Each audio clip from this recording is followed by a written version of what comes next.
there were two others that the consigner kept. So, according to lore, these two were never produced, or these four were never produced. They were done by a man who worked for, oh, I don't know, General Electric or something. I can't remember, but they're meant to be also torches. They can be that way, which doesn't look good on this particular instance. Maybe on a Frank Lloyd Wright mantle, they would look good, but I like the mushroom style. So they were never reproduced. You can tell there's a little bit of a gap here, which maybe people might object to, but I really like the take on the mushroom lamp and the Japanese style, as well as sort of a craftsman-y color. Tag sale vase, parents. This beautiful thing is a thrift as well, signed by somebody who still remains unknown. This is a Murano. This is mid-century swung vase. This beauty is gilded.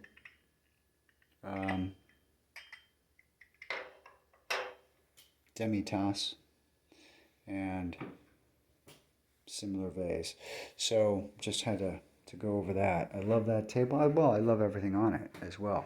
The combination of blue and golds works very, very well, and it was actually kind of a mistake. Or an accident, not a mistake, but I didn't intend. I don't really generally intentionally match colors until something starts happening. So I don't go into it with, I want this wall to be X, Y, and Z. It just doesn't happen that way. So this was intentional. The continuation of the colors of blue and gold and browns were because of this, were because of that. So that was intentional here. So anyway, we're going down towards this room divider, since the rest of the apartment is actually just one room. So I've got a kitchen, I've got examples of American Brilliant glass, and in addition to foodstuffs, because I cook a lot. I cook every day, well, every weekend, excuse me. Who says we don't use the old vintage refrigerator dishes anymore? But I got sick and tired of having to reach for spices, so they're all alphabetized along here. And I've got my cookbooks all along here with kitchen equipment right here to keep it off the counter. And I've got two vegetable bins holding various vegetables and fruits, as well as garlic and some equipment. But yeah, so you've got very small kitchen space here. Great cabinets, but again, where pots and pans are concerned, I had to come up with a new solution. So when I moved in here, I used to have short bookcases that were this tall, facing that direction, and all along here I had made a galley kitchen with an opening over there into the living space, and hung on the back of these bookcases the pots and pans. But then I found a retail rack, and this is much better. And in addition, I used to have two cats, which used the top of that bookcase as a lookout to see what Dad was doing for cooking, and just the cat fur was all over the place. Unfortunately, Maple and Milo have passed, and they are no longer.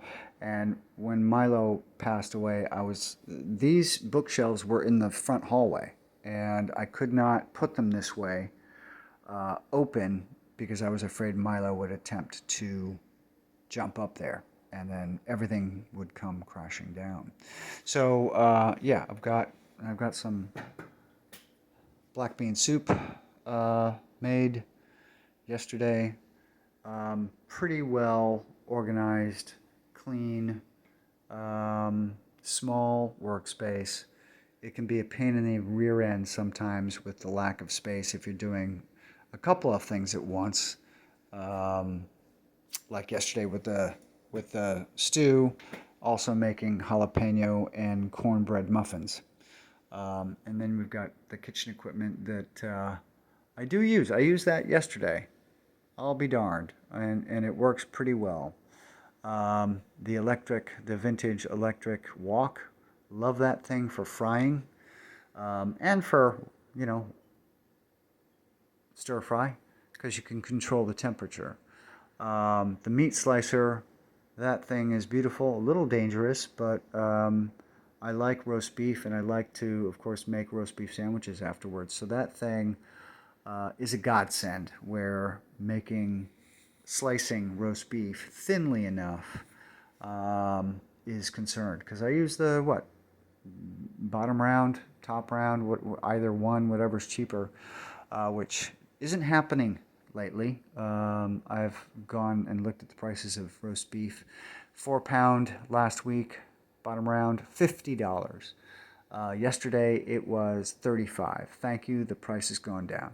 But I still didn't buy it. But if you ever see one of these and you don't have a sharp enough knife, go get a sharp enough knife so you can make a thin slice. But still, it's difficult, and it's much easier with a meat slicer and various other stuff.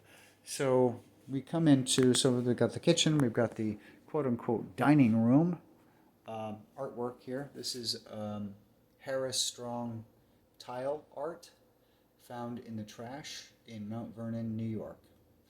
Has a crack here and here, and I don't care. So you see the vintage table, the steel top table. It does extend. I think these things are great. You don't have to worry about the surface. They're great for cooking on, for kneading the bread, which I've got some bread rising there. I cook a lot, and there's nothing, if you cook a lot and you don't have a lot of space and you don't have marble countertops, or even, I think these are quartz. I don't know what these are. Yeah, whatever. Get a steel-topped table. You don't have to worry about sticking to painted table. You don't have to worry about a work board. You just can directly, once you clean it and make sure it's clean, you can operate making pasta.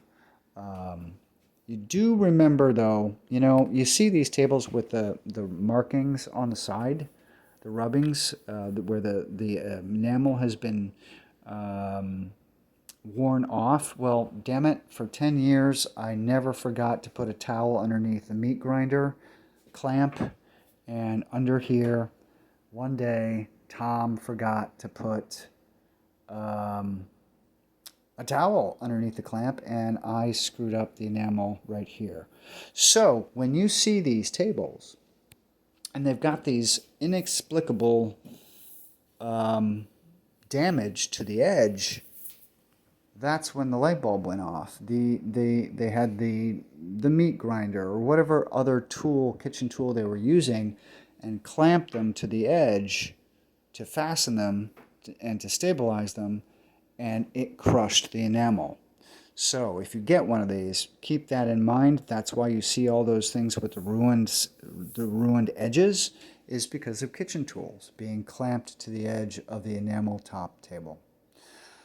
But I was mad. Boy, was I mad at myself. Anyway, and this is kind of a cool table that's seen better days. I have not tried to refurbish it. I should. It's a great table, but I have to admit it's been ignored. So here we go I work from home, and here is my Midcentury desk and chair. So that was a tag sale. The desk was a tag sale. 3 years ago. Couldn't believe what I was seeing, and I couldn't believe the price. It was like $50. Does need some cleaning work on the brasses. This chair I love that thing. Um, that was a thrift as well. The steel cabinet was thrift. The chairs were thrift. This table and these chairs did not go together, by the way. They were two separate purchases. So I believe this is Hard Rock Maple. And then, of course, more artwork. And here, everyone, is the living space. And it all works really, really, really well. As I said before, this apartment has had many iterations of furniture placement, and much of that was dependent upon what I had at the time. Since I bought and sold, things have changed a lot, but there are some constants in here that have never changed. That couch I've had forever. That's a Richard, oh shoot, what is his name? Richard something for Florence Knoll. It is a daybed. And these are another famous designer. I had 3. I sold 1. And the backs are destroyed. The rattan backs are completely destroyed. Forget the name of the designer. Oh, Jim Peed. Jim Peed. P-E-E-D. And of course, I've got more plants here and more artwork. This, again, is one of my favorites. The lamp with a wrong lampshade on it is one of my favorites. Love that thing with the night light in the center. Very much a cerused oak drum table.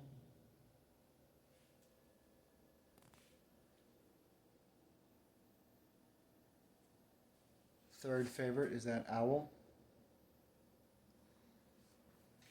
And another mid-century floor lamp, arching floor lamp that expands and contracts depending on, you see this will go all the way up here and therefore could reach beyond this hoop chair. So it's a really useful light to have if you're sitting on the couch and need some extra light, because I don't use very much overhead light unless I'm cleaning, or perhaps it's at night and I'm frying something and I want to make sure the fire alarm doesn't go off, and so I put the lights on so I can see where the smoke's going up to that pain in the rear end over there that is louder than God's green earth on fire if that thing goes off. They should actually be worried about giving people heart attacks with that thing. But anyway, this is my living space. And this may look silly and decorative, but it's not. My laptop sits on the footstool, and when I'm eating dinner or in the morning having coffee, put that on the couch, and that is regularly used. So here, if you have any questions on artwork, plants, I'm not an expert in either one, but if you have any questions, please comment below. Please like. Please give me some ideas as to how to start a new channel, since I am no longer selling stuff. Maybe I'll collect for myself. Who knows? But I do want to stay in the mix of objects. But it's time to stop running the rapid go, go, go with a full-time job, and then having to spend my weekends and early mornings packaging and wrapping and sending, and having to make sure that you don't get a bad review from a psycho. So, this is Tom, formerly of 20th Century Rescue, which is still up on Etsy, but I am on vacation permanently, and I just haven't shut down the shop yet. But if you have any questions, again, let me know. And this is me signing off. Please like, please share, please comment. Give me some ideas for a new YouTube channel or a change of direction. Bye.